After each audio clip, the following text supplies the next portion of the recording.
Since the early church, Orthodox Christianity has affirmed that human beings can't do anything to earn our own salvation, and that everyone needs the free gift of God's grace to be saved. But as Methodism was developing in the 18th century, Wesley encountered two groups who he thought misunderstood this doctrine. The Quietists, who taught that salvation by grace meant that humans should just do nothing at all, since God did everything needed for salvation. And the Calvinists, who taught that God's grace only saved some people. But in Sermon 85, Wesley held to St. Paul's directions in his letter to the Philippians, that all of us are called to work out our own salvation, for it is God that worketh in us. But what does this mean? I'm Reverend Ian Collier, and this is 2 Minute Methodism.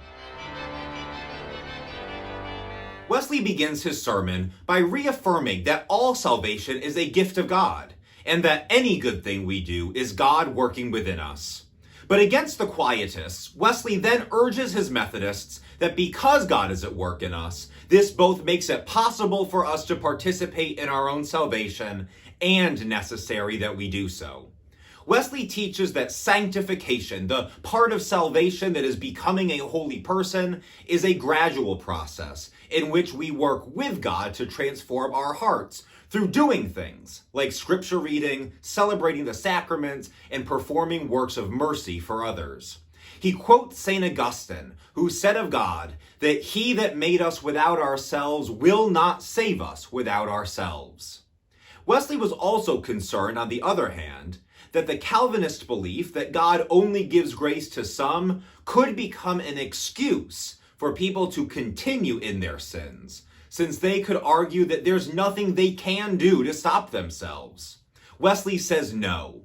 Even though we can't do anything without God's grace, in actuality, there is no person who doesn't have at least a spark of God's grace at work in them.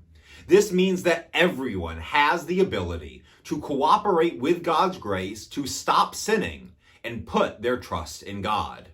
And for those who struggle, Wesley's direction is this: stir up the spark of grace which is now in you, and God will give you more grace.